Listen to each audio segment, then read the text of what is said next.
Hello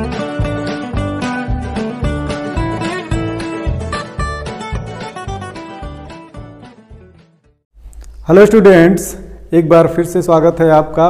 हम लोग पढ़ रहे हैं तत्वों के गुणधर्मों में आवर्तिता। और तत्वों के गुणधर्मों में आवर्तिता मैंने आपसे पहले भी कहा है कि बहुत ही इंपॉर्टेंट टॉपिक है। यह हर क्लास के बच्चों के लिए, जो भी केमिस्ट्री पढ़ते हैं उनके लिए बहुत ही महत्वपूर्ण है। इनको जानना बहुत आवश्यक है। हम लोग पढ़ रहे हैं रसायन विज्ञान कक्षा 11, अध्याय 3 है एनसीईआरटी बुक से, तत्वों का आवर्ती वर्गीकरण, और यह लेक्चर नंबर 12 है। हमारी टॉपिक है आज की तत्वों के गुणधर्मों में आवर्तिता, और इसके अंतर्गत इलेक्ट्रॉन लब्ध एंथैल्पी को हम लोग आज पढ़ेंगे। इसके पहले के पिछले 2 वीडियोज में हम लोगों ने क्रमशः परमाणु साइज या परमाणु त्रिज्या के बारे में पढ़ा है, और दूसरा आयनन एंथैल्पी के बारे में पढ़ा है। अगर आपने वो वीडियोज नहीं देखी हैं तो उनको जरूर देखें, बैक क्लिक करके भी देख सकते हैं आप उनको। तो यहाँ इलेक्ट्रॉन लब्ध एंथैल्पी के बारे में पहले मैं आपको बता दूं क्या है। तो यहाँ इलेक्ट्रॉन लब्ध एंथैल्पी को इलेक्ट्रॉन गेन एंथैल्पी अंग्रेजी में कहते हैं। इसी का दूसरा नाम है इलेक्ट्रॉन बंधुता या इलेक्ट्रॉन अफिनिटी भी इसको कहते हैं। तो दोनों ही टर्म्स हैं, दोनों आप याद रखें, चाहे इलेक्ट्रॉन लब्ध एंथैल्पी या इलेक्ट्रॉन बंधुता। यहाँ से तो आपको समझ में आ रहा होगा इलेक्ट्रॉन बंधुता अर्थात इलेक्ट्रॉन को जोड़ना। यहाँ भी इलेक्ट्रॉन लब्ध एंथैल्पी, इलेक्ट्रॉन को जोड़ने पर जो ऊष्मा परिवर्तन है। थोड़ी सी एंथैल्पी के बारे में आपको बता दूं, ऊष्मागतिकी का टर्म है तो थोड़ा सा प्रॉब्लम करेगा एंथैल्पी के बारे में अगर आप नहीं जानते हैं। एंथैल्पी क्या है? तो ऊष्मागतिकी में यह कहा जाता है कि किसी तंत्र की संपूर्ण ऊर्जा को एंथैल्पी कहते हैं। तो एक तंत्र हम बना दे रहे हैं यहाँ, आप देखो, एक गैस है, इसको सिलेंडर में बंद किया गया है एक पिस्टन द्वारा। तो इस गैस की अपनी एनर्जी होगी, जो संपूर्ण ऊर्जा होगी उसी ऊर्जा को हम एंथैल्पी कहते हैं। या एंथैल्पी की परिभाषा यह भी दिखाई जाती है, इसे कैपिटल H से दर्शाते हैं। एंथैल्पी की परिभाषा के लिए यह कहा जाता है कि किसी तंत्र की संपूर्ण आंतरिक ऊर्जा और दाब आयतन ऊर्जा के योग को एंथैल्पी कहते हैं उस तंत्र की। तो अगर एंथैल्पी H की बात करें तो संपूर्ण आंतरिक ऊर्जा को U से दिखाते हैं, और दाब आयतन ऊर्जा तो PV। तो किसी तंत्र की एंथैल्पी बराबर होता है H = U + PV। अब एंथैल्पी के बारे में एक इंटरेस्टिंग फैक्ट बता रहा हूँ, आप ध्यान से सुनो। इस तंत्र की एंथैल्पी जितने भी है, अगर इसको ऊष्मा दिया जाए तो इसकी एंथैल्पी बढ़ेगी। तो उस केस में जब एंथैल्पी बढ़ती है तो उसका मान ΔH पॉजिटिव लिया जाता है, धनात्मक परिवर्तन। और जब यह कुछ ऊर्जा खर्च कर रहा है, मान लो कोई कार्य कर रहा हो या पिस्टन ढीला हो और गैस अपने आप प्रसारित हो रही हो, पिस्टन को धीरे धीरे ऊपर उठा रही हो, तो यह गैस कार्य कर रही है। और उस समय जब कार्य कर रही है तो कुछ न कुछ ऊर्जा खर्च करेगी, और ऊर्जा खर्च करेगी तो जो इसकी कुल ऊर्जा है उसी में से वह ऊर्जा खर्च होगी। तो उस समय इसकी कुल ऊर्जा कम होगी, और तब कहेंगे कि ऊर्जा परिवर्तन का, एंथैल्पी परिवर्तन का मान नेगेटिव है। जब तंत्र की ऊर्जा कम हो रही हो तब इसका मान नेगेटिव एंथैल्पी का, और जब तंत्र की ऊर्जा बढ़ रही हो तो इसका मान पॉजिटिव। अब आप इलेक्ट्रॉन एटम के केस में सपोज करो, यह एटम का नाभिक है, यह एटम और उसकी कक्षाएं, ठीक है, 2 कक्षाओं वाला एक एटम सपोज कर लो आप। इस एटम में मान लो पहली कक्षा में 2 इलेक्ट्रॉन है, और दूसरी कक्षा में यहाँ इलेक्ट्रॉन बना दे रहे हैं 2, 4, 6 इलेक्ट्रॉन हो गए। तो 8 इलेक्ट्रॉन ऐसी किसकी व्यवस्था होती है? ऑक्सीजन की। यह ऑक्सीजन का एटम है, और ऑक्सीजन के एटम में देखो 2 कक्षाएं हैं, पहली कक्षा में 2 इलेक्ट्रॉन, दूसरे में 8 इलेक्ट्रॉन। अगर इसमें 1 इलेक्ट्रॉन और जोड़ना चाहें तो कहाँ जुड़ेगा? अंदर वाली कक्षा में तो जाएगा नहीं, बाहरी कक्षा में जाएगा, क्योंकि यहाँ 2, 2, 4, 2, 6 इलेक्ट्रॉन है, और जब तक 8 इलेक्ट्रॉन पूरे नहीं हो जाएंगे तब तक और बाहर की कक्षा शुरू नहीं होगी। तो बाहरी वाली दूसरी कक्षा में यह इलेक्ट्रॉन जाएगा, और जब ऑक्सीजन में यह इलेक्ट्रॉन जोड़ा जाता है तो इस एटम की टोटल एनर्जी कम होती है, एक एनर्जी रिलीज होती है। ऑक्सीजन में 1 इलेक्ट्रॉन जोड़ दिया जाए तो यह क्या बनेगा? ऑक्सीजन नेगेटिव बनेगा, और यहाँ पे ऊर्जा हमको देना नहीं पड़ता है। जैसा कि आयनन एंथैल्पी में हम लोगों ने देखा था कि जब किसी परमाणु से 1 इलेक्ट्रॉन बाहर निकाला जाता है, कब? जबकि वह विलगित अवस्था में हो, गैसीय अवस्था में हो, तो उससे एक इलेक्ट्रॉन बाहर निकालने पर हमको उष्मा देनी पड़ रही थी, तब जाके इलेक्ट्रॉन बाहर निकालना पड़ रहा था। ऐसा पिछले वीडियो में देखा हम लोगों ने। यहाँ इलेक्ट्रॉन जोड़ना है और इसमें एनर्जी रिलीज होगी, एक उष्मा उत्सर्जित होगी ऑक्सीजन से, तो ऑक्सीजन की कुल एनर्जी तो कम हुई। तो हम यह कहेंगे कि यहाँ एंथैल्पी में कमी आई है, यहाँ तंत्र की एंथैल्पी में कमी आई है, क्योंकि जब तंत्र की ऊर्जा कम होती है तो H को नेगेटिव से दर्शाते हैं, तो यहाँ एनर्जी में कमी हुई, तो यहाँ एंथैल्पी परिवर्तन ऋणात्मक होगा।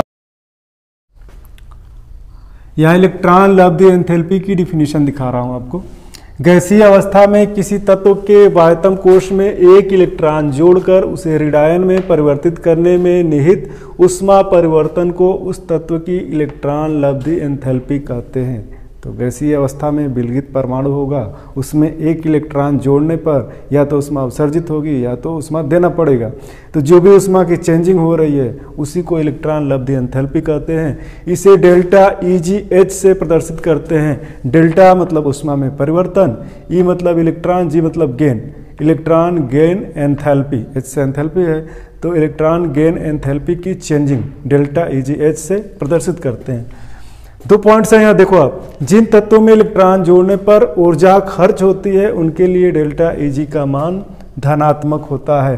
तो उन तत्वों में जिनमें इलेक्ट्रॉन जोड़ने पर ऊर्जा हमको देनी होगी वहाँ डेल्टा EgH का मान पॉजिटिव होगा, और जिन तत्वों में इलेक्ट्रॉन जोड़ने पर ऊर्जा उत्सर्जित होती है उनके लिए डेल्टा EgH का मान ऋणात्मक होता है। तो बहुत सारे एलिमेंट्स ऐसे हैं जिनमें इलेक्ट्रॉन को जोड़ा जाए तो ऊर्जा उत्सर्जित होगी और उनके लिए डेल्टा EgH का मान ऋणात्मक होता है, अर्थात इलेक्ट्रॉन लब्ध एंथैल्पी का मान ऋणात्मक होता है। इलेक्ट्रॉन जोड़ने पर ऊर्जा निकलती है, तंत्र की ऊर्जा कम होती है, उस एटम की ऊर्जा कम होती है। तो यहाँ पे मैं आपको अब आवर्त सारणी में बता दूं कि इलेक्ट्रॉन अफिनिटी का मान आवर्त सारणी में लेफ्ट से राइट की तरफ मूव करें तो कैसे चेंज होता है, और ऊपर से नीचे की तरफ अगर आते हैं तो कैसे चेंज होता है। तो देखो आप आवर्त सारणी में एटॉमिक साइज के बारे में मैं आपको पहले ही बता दिया हूँ कि जैसे जैसे हम बाएं से दाएं की तरफ बढ़ते हैं, लेफ्ट से राइट आते हैं, तो परमाणु के आकार में धीरे धीरे कमी होती जाती है, और ऊपर से नीचे एक वर्ग में आते हैं तो परमाणु के आकार में क्रमशः वृद्धि देखने को मिलती है, परमाणु का आकार बढ़ता है। यहाँ के परमाणु की अपेक्षा नीचे का परमाणु बड़ा होता है क्योंकि नई नई त्रिज्याएं जुड़ती हैं, और बाएं से दाहिने जाते हैं तो नई त्रिज्याएं नहीं जुड़ती हैं बल्कि इलेक्ट्रॉन प्रोटॉन बढ़ते हैं। तो बढ़ते हुए प्रोटॉन के कारण नाभिकीय आवेश बढ़ता है, इसलिए ये त्रिज्याएं सिकुड़ के छोटी होती हैं, इलेक्ट्रॉन्स और पास आते हैं नाभिक के। अब इसमें हम इलेक्ट्रॉन अफिनिटी की बात करेंगे, इलेक्ट्रॉन लब्ध एंथैल्पी की। मान लो कि इस परमाणु में इलेक्ट्रॉन जोड़ा जा रहा है जो आवर्त सारणी में सबसे बाईं ओर स्थित है। तो इसमें आवर्त सारणी में सबसे बाईं तरफ क्या है, हाइड्रोजन है, lithium, sodium, potassium, rubidium, caesium और फ्रांसियम। तो इसमें अगर इलेक्ट्रॉन जोड़ा जाता है तो ऊर्जा की कुछ मात्रा उत्सर्जित होती है, और जैसे जैसे हम आगे की तरफ बढ़ते हैं एक आवर्त में तो ऊर्जा की और अधिक मात्रा उत्सर्जित होती है, अर्थात उत्सर्जित ऊर्जा का मान तो ऋणात्मक है। देखो यहाँ इलेक्ट्रॉन जोड़ने पर ऊर्जा उत्सर्जित होती है, यहाँ इलेक्ट्रॉन जोड़ने पर ऊर्जा उत्सर्जित होती है तो डेल्टा EgH का मान ऋणात्मक है। तो और ज़्यादा ऊर्जा उत्सर्जित होगी जब हम लेफ्ट से राइट की तरफ एक आवर्त में जाते हैं। तो और ज़्यादा ऊर्जा उत्सर्जित होने का मतलब कि डेल्टा EgH का मान और अधिक ऋणात्मक हो रहा है, और इसी को हम कहेंगे कि इलेक्ट्रॉन बंधुता का मान बढ़ रहा है। तो हम जैसे जैसे लेफ्ट से राइट की तरफ जाते हैं इलेक्ट्रॉन बंधुता का मान बढ़ता है, और एक वर्ग में ऊपर से नीचे आते हैं तो परमाणु का आकार बढ़ रहा है, नीचे की तरफ नाभिक का बाहरी इलेक्ट्रॉन के ऊपर आकर्षण कम होता जाता है जैसे जैसे हम नीचे आएंगे। तो इस कम आकर्षण के कारण इलेक्ट्रॉन जोड़ने पर कम ऊर्जा उत्सर्जित होती है। तो एक वर्ग में ऊपर से नीचे आने पर इलेक्ट्रॉन बंधुता का मान घटता है या इलेक्ट्रॉन लब्ध एंथैल्पी का मान कम होता है। तो एक आवर्त में बाएं से दाएं जाने पर इलेक्ट्रॉन लब्ध एंथैल्पी का मान बढ़ता है, और ऊपर से नीचे आने पर इलेक्ट्रॉन लब्ध एंथैल्पी का मान कम होता है। इन पॉइंट्स को मैं यहाँ लिख दे रहा हूँ। 2 पॉइंट है यहाँ। आवर्त सारणी में किसी आवर्त में बाएं से दाहिने जाने पर इलेक्ट्रॉन बंधुता का मान बढ़ता है, अर्थात डेल्टा EgH का मान और ऋणात्मक होता है। सिंपल सी बात आप समझो, लेफ्ट से राइट हम जाएंगे तो इलेक्ट्रॉन बंधुता का मान बढ़ेगा और अधिक ऋणात्मक होता जाता है। ये आपके लिए थोड़ा कन्फ्यूजन क्रिएट करेगा।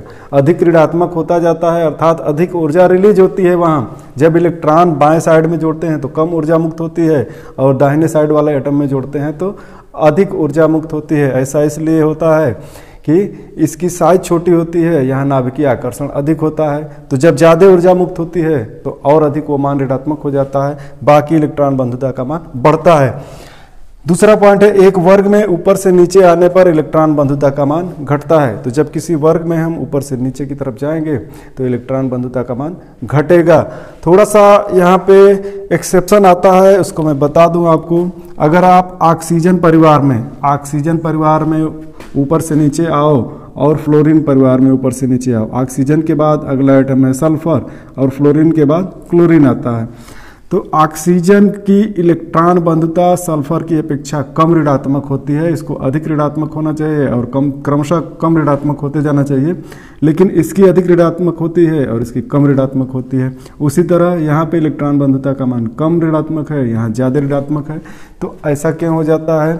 यहाँ पे जब इलेक्ट्रॉन जोड़ा जाता है तो दूसरी कक्षा में इलेक्ट्रॉन जुड़ता है और दूसरी कक्षा में पहले से इलेक्ट्रॉन है ऑक्सीजन में, तो पहले से इलेक्ट्रॉन है तो रिपल्सन ज़्यादा होता है, तो थोड़ी सी मुश्किल आती है, इसलिए यहाँ कम ऊर्जा रिलीज होती है। और यहाँ तीसरी कक्षा में इलेक्ट्रॉन जुड़ना है तो यहाँ पे तीसरी कक्षा का आकार बड़ा है, जगह भी ज़्यादा है, तो इलेक्ट्रॉन प्रतिकर्षण कम होता है, तो यहाँ ज़्यादा ऊर्जा मुक्त होती है। बाकी नीचे की तरफ जाएंगे तो और क्रमशः इलेक्ट्रॉन बंधुता का मान घटता जाएगा। तो ये हुआ आपके लिए इलेक्ट्रॉन लब्ध एंथैल्पी का पॉइंट। ये क्लियर हो गया होगा। मिलेंगे हम नेक्स्ट वीडियो में। Thank you.